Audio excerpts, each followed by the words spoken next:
Antes de irmos diretamente para o algoritmo de busca binária, vamos tentar entender o que ele busca melhorar. Bem, o que seria, aliás, um algoritmo de busca? Dado um determinado conjunto, para o conjunto eu digo qualquer coleção ou grupo de elementos. Nesse caso aqui, isso aqui é uma lista de números. A lista tem 5 elementos e embaixo aqui eu tenho as posições desse elemento. Eu já vou tratar as posições dele já de maneira computacional, onde o primeiro elemento sempre é representado por 0. O que eu quero com esse algoritmo de busca? Eu quero encontrar determinado valor dentro desse conjunto. Com isso, saber se aquele valor existe ou não também dentro daquele conjunto, correto? Então, vamos ver o algoritmo de busca linear. Esse aqui é o algoritmo mais simples que existe e que a gente faz até no nosso dia a dia, sabe? Que é o quê? Determinado conjunto, nós iremos passar elemento por elemento até encontrar ou não o elemento x. Esse x aqui sendo o elemento que a gente quer encontrar, propriamente dito. Então, vamos ver esse nosso conjunto aqui. Vamos dizer que eu quero encontrar o valor 6, certo? Para isso, eu preciso caminhar o 1 por 1 até encontrar o valor 6. Esse valor que a gente caminha 1 por 1 aqui, nós determinamos ele como index, certo? Normalmente, esse é o nome comum que damos para ele. Porque o que acontece? Esse valor normalmente começa em 0, que é o valor da primeira casa. Aí a gente fala, computador, me dê o valor que está armazenado no número 0 dentro desse conjunto. Ele vai pegar o 2. É o valor que eu quero encontrar? Não. Então passa para o próximo elemento. Eu acrescento 1 a esse valor de index. Agora o index é igual a 1. Aí ele faz a mesma pergunta, computador, me dá o elemento que está no endereço 1. É igual ao elemento que eu quero encontrar? Não. Então eu vou repetir o algoritmo novamente.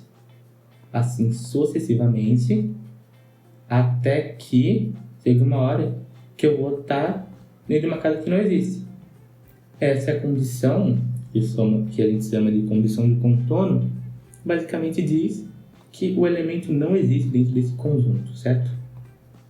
A gente viu aqui, é um algoritmo muito simples, né? A gente só foi andando de 1 em 1. A questão agora é, e se aumentarmos o conjunto, né? Se aumentarmos a quantidade de elementos dentro desse conjunto. Aqui agora temos um conjunto com 10 elementos. Vamos dizer que eu quero encontrar o número 14. De novo, vamos ter que repetir todos os passos. O index começa em 0. A gente fala, computador, me dê o valor armazenado em 0. Aí a gente vai fazer a comparação. Não é, vamos para o próximo. Computador, me dê o valor armazenado em 1. O valor 1 é o 14? Não, então vamos para o próximo. E assim por diante. Assim, 1 por 1, até chegarmos no último elemento. Eu não sei se deu para perceber aqui, mas isso tem uma progressão linear, certo? Porque, dado o tamanho do nosso conjunto, sempre que quisermos encontrar um elemento mais para o final, sempre que quisermos encontrar um elemento que seja mais para o final, vamos basicamente ter que andar o conjunto inteiro até chegar ao final. Por isso, o algoritmo de busca linear tem uma eficiência de n, onde n é o número de elementos de um conjunto, no caso desse conjunto. Isso acontece porque quando vamos avaliar um algoritmo, se ele é eficiente ou não, nós sempre levamos em conta o pior cenário. E qual seria o pior cenário desse algoritmo aqui? O pior cenário dele é justamente se o valor que estamos buscando estiver no final dele ou se o valor não existir. Porque se o valor não estiver dentro do conjunto, nós vamos até o final, a gente vai andar mais uma casa e falar não existe. Então, esse é o pior cenário que poderia acontecer, onde temos que andar todos os elementos. E a gente sempre leva isso em conta na hora de avaliar um algoritmo. Nós não podemos avaliar um algoritmo esperando de bom grado que ele vai estar no melhor cenário, né? A gente tem que sempre pensar no pior cenário possível. Podemos representar esse algoritmo, a eficiência desse algoritmo, no caso, o O de N. Esse O aqui é um tipo de anotação especial chamada Big O. Ele diz que, basicamente, quantas vezes uma determinada operação vai se repetir dentro daquele algoritmo. Aqui eu estou dizendo que é Big O de N, ou seja, é O de N. Esse algoritmo, no pior cenário, vai se repetir o mesmo tanto de vezes que é o tamanho do nosso conjunto. Porque agora imagine se a quantidade de elementos fosse 100 e eu quisesse buscar o último valor daquele conjunto, ou um valor que não existe naquele conjunto. Eu teria que ir andando uma casa por casa, e de novo, seria um O de 100, porque aí vamos estar repetindo 100 vezes aquele algoritmo. E não sei se deu para perceber nesse caso, mas esse algoritmo não é muito eficiente, certo? Por que não é muito eficiente? Porque mesmo em buscas pequenas, você vê a quantidade de passos que precisamos realizar com ele. Se fosse 100, teríamos que, no pior cenário, realizar 100 passos. Se fosse 10.000, no pior cenário, teríamos que realizar 10.000 passos. E é muito comum na área computacional a quantidade de entrada de conjuntos ser muito grande. Então, não é viável utilizar esse algoritmo no dia a dia. O algoritmo de busca binária surge para ser uma maneira mais eficiente de realizar busca dentro de conjuntos, certo? Vamos ver a descrição desse algoritmo. Nesse algoritmo, escolhemos o elemento no meio do conjunto e dividimos o conjunto em 2 subconjuntos, usando ele como referência. Os elementos da esquerda têm um valor menor que o elemento do meio e os elementos da direita serão maiores que o elemento do meio. Com isso, vamos avaliar se o elemento do meio é igual a cis, que é o elemento que a gente quer buscar. Caso seja, já terminamos nossa busca. Caso não seja, vamos repetir o mesmo processo, mas agora com o subconjunto da esquerda, se o elemento do meio for maior que o número que queremos buscar, que é cis. E se o elemento do meio for menor que cis, vamos fazer esse processo no subconjunto da direita. Não se apegue muito ao texto por agora, tá? Porque o algoritmo binário, de busca binária no caso, ele é meio difícil de se compreender por texto, mas na prática ele é muito simples de ser realizado. E uma coisa muito importante, o algoritmo de busca binária só é possível ser realizado em um conjunto se o mesmo estiver ordenado. O que seria ordenado? Seria que nesses conjuntos que fizemos até agora. 2, 4, 6, 8, 10, eles estão em uma ordem crescente. Tá? Então, para que o algoritmo de busca binária funcione, nós precisamos que o nosso conjunto esteja ordenado. Não vou entrar em mérito agora como ordenar um conjunto da melhor maneira. A gente vai considerar que os conjuntos já estão ordenados, certo? Vamos deixar para uma aula futura para a gente fazer um algoritmo de ordenação. E também existe algoritmos de ordenação que são mais eficientes que outros. Para ficar mais fácil de entender, vamos ver na prática agora a execução da busca binária. Para executar a busca binária, nós precisamos ter 3 valores de referência. O valor de início, que ele vai armazenar a posição da primeira casa. O valor de fim, que vai armazenar o valor da última casa. E o valor de meio, que iremos calcular baseado no valor de fim, de início e fim, no caso. Primeira coisa, que elementos que vamos buscar nesse conjunto? Vamos buscar então o elemento 10.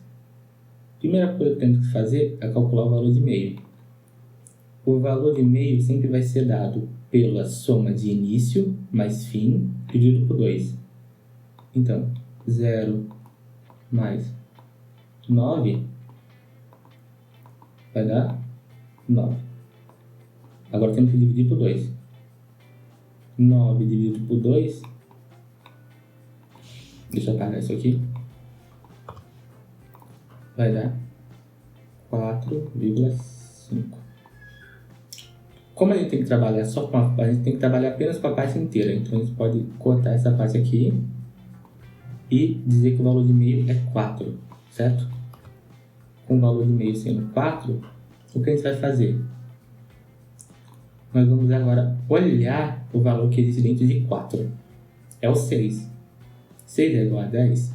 Não. Então, essa foi a primeira condição que a gente teve que ter feito, que é comparar o valor de meio com o elemento diferente. Agora, temos que fazer a segunda condição, que é o quê? Vamos comparar se a casa que eu estou, o valor da casa que eu estou é maior do que o valor que eu quero encontrar. 6 é maior que 10? Obviamente que não. Então, vamos para a última condição. 6 é menor do que 10? Sim, 6 é menor do que 10.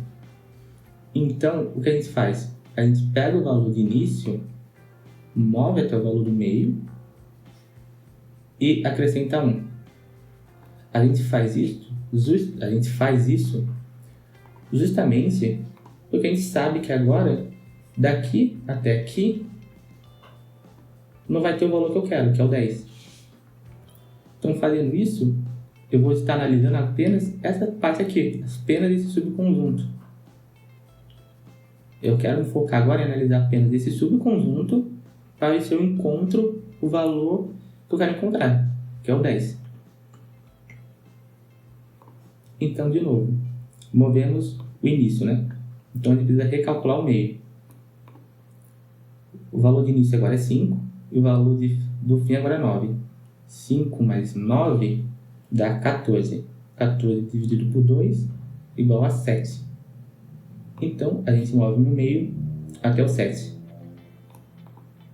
Primeira verificação é, vamos olhar se o valor na casa 7 é igual ao valor que eu estou buscando. E sim, é. Ou seja, encontramos o valor. O valor está na casa 7 e ele existe dentro do nosso conjunto. Vamos realizar mais um exemplo agora, com o objetivo de encontrar o elemento número 8. O início sempre vai começar com 0 e o fim sempre vai começar com o número da casa do último elemento. Certo? Vamos calcular o meio, mas já fiz esse cálculo antes. A gente sabe que o meio, nesse caso, é o 4. A gente quer contar o valor de 8, digitando agora na casa 4. Vamos avaliar qual que é o valor da casa 4. 6. 6 é igual a 8? Não. 6 é maior do que 8? Não. 6 não é maior que 8. 6 é menor do que 8? Sim. Como 6 é menor do que 8, a gente joga o início para o meio e acrescenta 1. Porque agora a gente quer analisar toda essa parte da direita. 5 mais 9 dá 14, dividido por 2, 7. O meio agora tem o valor de 7. Vamos analisar o valor dentro da casa 7. 10 é igual a 8? Não. 10 é maior do que 8? Sim. Como 10 é maior do que 8, então o 8 está para a esquerda. Se o 8 está para a esquerda, a gente move agora o valor de fim. A gente move o valor de fim até o meio e diminui 1. Certo? E agora precisamos recalcular nosso valor de meio. Pode parecer meio esquisito, porque só temos 2 elementos agora dentro desse subconjunto, né? Por enquanto aqui só temos 2 elementos. Isso pode parecer meio esquisito, mas a gente continua o cálculo normal. Tá? Mesmo que tiver só um elemento, a gente vai continuar esse cálculo normal. Qual que é o valor de início? 5. Qual é o valor de fim? 6. 5 mais 6, 11. 11 dividido para 2 dá 5,5. A gente só quer a parte inteira, então 5. Então o valor de meio vai para 5. A gente vai analisar agora. O valor da minha casa é 5. Qual que é? 7. Ele é igual a 8? Não. Ele é maior do que 8? Também não é maior do que 8. Então ele não está para a esquerda. Ele é menor do que 8? Sim. Então o valor que eu quero buscar está para a direita. A gente sabe, quando o valor está para a direita, a gente move o início. A gente move o início até o meio. Nesse caso, o valor de início é o valor do meio, mais 1. Nesse caso, o início e o fim estão no mesmo valor. Eu estou contando para a mesma casa. Isso não tem problema, tá? É que nesse momento aqui a gente tem um conjunto de apenas um elemento. Mas não tem problema isso. A gente realiza o cálculo de novo normalmente. Que é o quê? Qual é o valor de início? 6. Qual que é o valor de fim? 6. 6 mais 6, 12. Dividido por 2 dá 6. Obviamente, né? Se a gente tem um conjunto de apenas um elemento, o meio dele é ele mesmo. Então, 6. E agora vamos avaliar. O valor que está em 6, 8. 8 é igual a 8, que é o valor que a gente busca? Sim. Então, encontramos o valor que queríamos.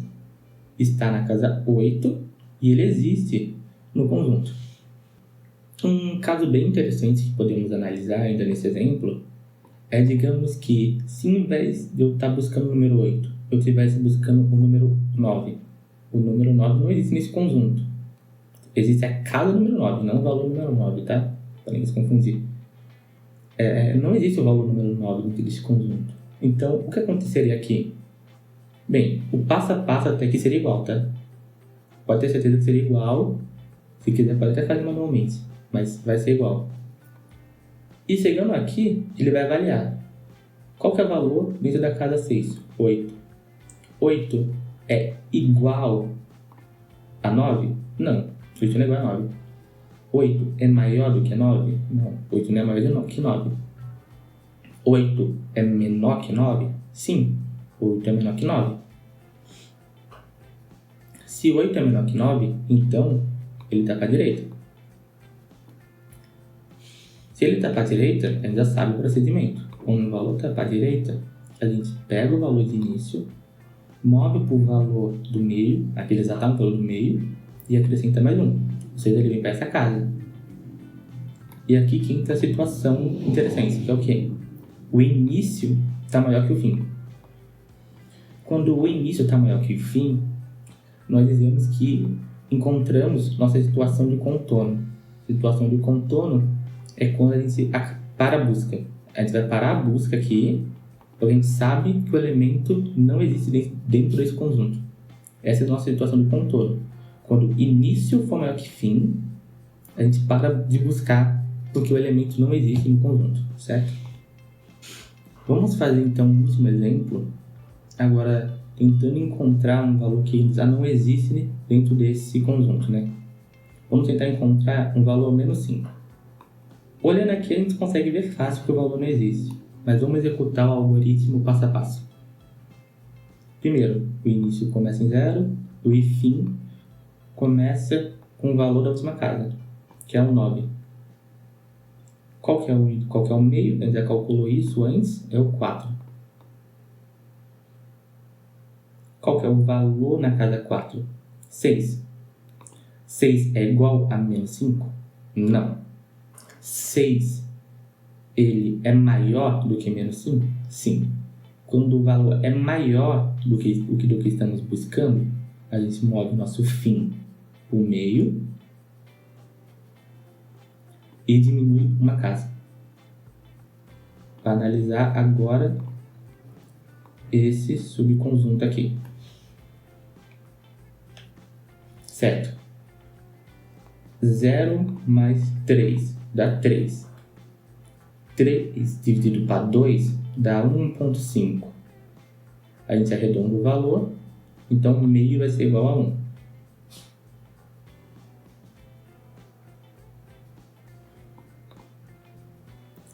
Qual que é o valor dentro da casa 1? 1. 1 é igual a menos 5? Não. 1 é maior do que menos 5? Sim, 1 é maior que menos 5. Se 1 é maior que menos 5, então a gente pega, move o fim até meio e diminui 1. Vamos para cada 0. Vamos recalcular agora o valor do meio. 0 mais 0, 0. 0 dividido para 2, 0. Então, meio é igual a 0. Sendo meio igual a 0, vamos ver qual que é o valor que está dentro de 0. Menos 4. Menos 4 é igual a 5? Não. Menos 4 é maior do que 5? Sim. Dentro da progressão de números negativos, menos 4 é maior do que menos 5. Se menos 4 é maior do que menos 5, a gente realiza de novo a movimentação do fim. Fim recebe o valor de meio, ele vai até meio, ele já está nesse caso, menos 1. Nesse caso, não existe essa casa. Fim estaria com o valor, nesse caso, de menos 1. Fim estando com menos 1, significa que o início está maior que o fim.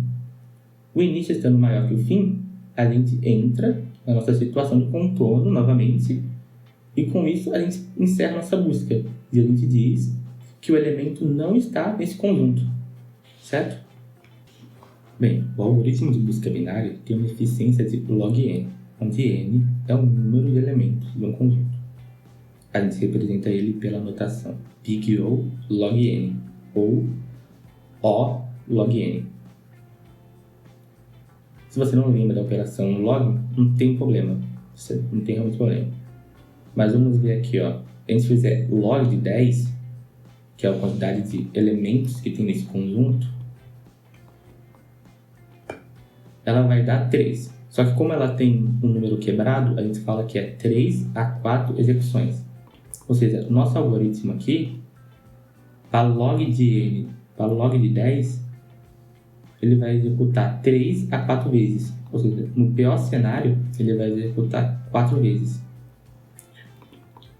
Se a gente comparar com aqui de cima, no pior cenário, nesse mesmo conjunto, ele teria que executar 10 vezes. A gente já tem um grande avanço aqui. Mas as coisas começam a ficar legais quando falamos de conjuntos maiores.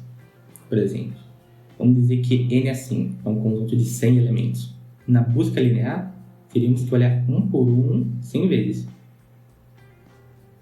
Agora, dentro do log de... Tá errado aqui. Log de 100, isso vai dar de 30 a 31 execuções. A gente economiza mais da metade das repetições que faria dentro da busca linear.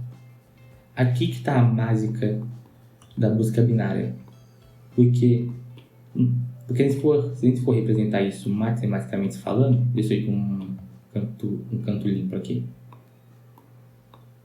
Representando isso matematicamente falando, a busca linear ela é uma reta assim, ó. Ela é uma reta que ela cresce de maneira linear.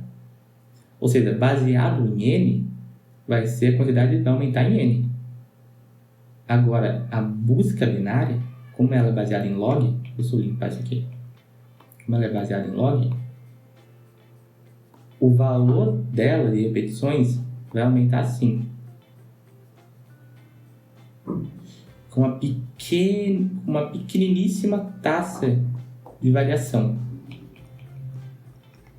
Então, para valores pequenos, a gente não vai sentir tanta diferença. Mas para valores maiores, e digo, quanto maior fala, mas quanto maior o número de elementos do conjunto, menos execuções vão precisar fazer usando a busca binária, certo? Bem, agora que a gente entendeu de fato o algoritmo, vendo toda a teoria, que eu acho que é a parte mais complicada, vamos dar uma olhada nele no código já implementado. Voltando aqui para a lousa, eu só queria especificar também que a busca binária ela não é só melhor, ela não é só mais eficiente pelo fato de executar menos vezes, tá? Mas também pelo fato de que o custo de operação dela é igual ao custo da operação linear, é igual ao custo que existe na operação linear executada menos vezes. Nossa, menos de novo é foda. Executado menos vezes, certo? Como assim? Por exemplo, se eu falo para o meu computador, acesse o valor que está em 0 tem um custo. Ele tem um custo de processamento para isso. Só que esse custo ele não aumenta se eu falar para ele direto buscar o valor de 5. O mesmo custo que existe se eu falar casa por casa dele aqui é o custo que vai existir se eu falasse para ele vê o valor 6, vê o valor 3, vê o valor 2. Não importa a distância entre as casas, né? Ou seja, as posições. Porque o custo real está ele ir buscar o valor, não nessa movimentação. Como o custo real está ele ir buscar o valor, isso faz com que a nossa operação, que é custosa aqui, na busca binária, né, que eu não estou fazendo ela de forma linear, vai ter o mesmo custo de processamento do que na busca binária. Se, por algum motivo, a busca binária fizesse essa redução de repetições, mas de forma muito mais custosa para o processador, ela não seria tão mais eficiente que a busca linear. Ela só é mais eficiente no caso que a busca linear, porque ela executa com menos execuções e usando o mesmo processamento. A operação mais custosa dela, que é ver o valor de um determinado endereço de memória, é a mesma por ambos os casos. Isso faz com que a busca binária realmente seja mais eficiente que a busca linear. Bem, eu estou aqui com um projeto aberto, né? Eu decidi separar em arquivos unicamente para ficar mais organizado, tá? Mas não tem necessidade. Eu poderia ter criado essa função de busca binária junto com a função main aqui. Dentro do arquivo de funções, eu criei a função busca binária, que ela vai receber um valor de algo. Isso aqui, para quem ainda é iniciante em Rust ou vem de outra linguagem, é um valor numérico. A gente fala que é um valor numérico de 32 bits. Ele recebe uma lista, né? Uma lista que é um conjunto de elementos, também de 32 bits. Como retorno dessa função, eu estou apenas dizendo que ele pode retornar ou não um valor. E se ele retornar um valor, vai ser esse valor o size, certo? Esse valor, o size, é o tipo que o Rust utiliza, o tipo numérico que o Rust utiliza para numerar casas de conjuntos, porque um conjunto pode ter n elementos. E o size, como um conjunto pode ser um elemento, pode ser muito grande, o size ele vai se adaptar à quantidade de memória do computador. E por esse 1 no começo significa que ele não aceita valores negativos. A primeira coisa que a gente faz na nossa função é verificar se a lista está vazia. Se a lista está vazia, a gente retorna, a gente já encerra a função retornando nenhum valor. Se a nossa função não estiver vazia, que é o que vai ser executado tudo aqui embaixo, aí a gente começa de fato a declarar nossas variáveis. A gente declara um valor de início, que vai começar com 0, e o valor de fim. O valor de fim, eu estou pegando o tamanho da minha lista e diminuindo 1. Isso porque pegar o tamanho da lista vai me falar que a lista tem tamanho 10. Mas o fim deve dizer o número da última casa. Então eu estou reduzindo 1 porque o valor da última casa é 9. Porque a conta começa em 0. Então é 0, 1, 2, 3, até chegar em 9. Por mais que o 9 seja o 10º elemento, a posição dele é 9. Por isso que a gente está fazendo esses cálculos aqui. Aqui a gente entra num loop, certo? Aqui vamos entrar num loop. Esse loop é a execução do nosso algoritmo. Eu estou dizendo aqui que enquanto o início for menor ou igual ao fim, né? Porque o nosso caso de contorno é se o início for maior que o fim. Justamente aqui. Isso aqui vai parar de acontecer. Se o início for maior que o fim. Então, enquanto o início for maior que o fim, vou calcular o valor de meio, que é aquele cálculo que a gente já estava fazendo aqui. Já estava fazendo lá nos exemplos. E aqui eu estou pedindo para o meu computador. Pegue o valor na posição do meio dessa lista, né? No caso, o valor no meio, considerando esse fim, esse início e esse fim. Aqui eu estou comparando esse valor que está no meio do conjunto com o nosso alvo, que é o valor que estamos buscando. Se for igual, pronto, encontramos o valor. Então, a gente retorna um valor. E qual o valor? A posição dele. A posição dele é meio. É a posição do meio, no caso. O valor, ele é menor? Ou seja, o valor ele é menor que o nosso alvo? Se o valor do meio é menor que o nosso alvo, significa então que ele está para a direita. Se ele está para a direita, a gente move o início. A gente fala que início é igual a meio mais 1. Agora vamos fazer aqui, ó. O valor é maior, ou seja, o valor comparado a alvo é maior? Se sim, então significa que está para a esquerda. Então a gente tem que diminuir o valor de fim. Só que a questão aqui é a seguinte. Nos exemplos, teve um caso onde fim deu um valor negativo. Só que aqui, em Royce, esse tipo, que é o size, ele não aceita valores negativos. Por causa disso, antes de mudar o valor de fim, eu estou verificando se fins é igual a zero. Porque se fins é igual a zero, significa que na próxima operação ele ia se tornar menos 1. Se ele ia se tornar menos 1, então eu já posso dar um break. O break seria o quê? Eu estou forçando esse laço a quebrar. Estou forçando isso aqui a parar. Porque fim se torna negativo. Se fim se torna negativo, posso parar minhas buscas também. Então, estou fazendo isso aqui parar. Se dentro desse loop, né, dessa condição, eu não encontrar meu valor, aqui fora eu estou retornando vazio também. Estou dizendo que ele retorna nada.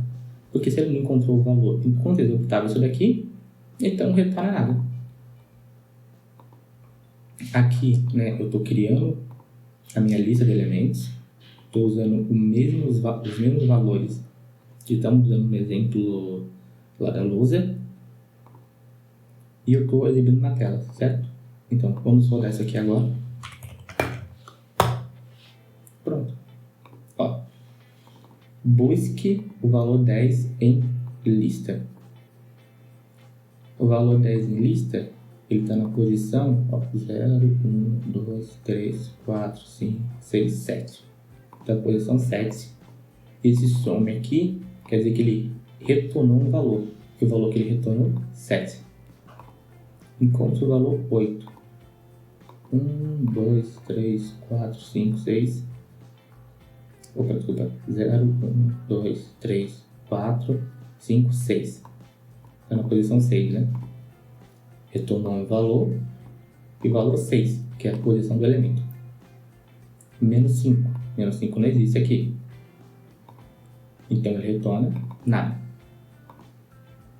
20 existe aqui? Não.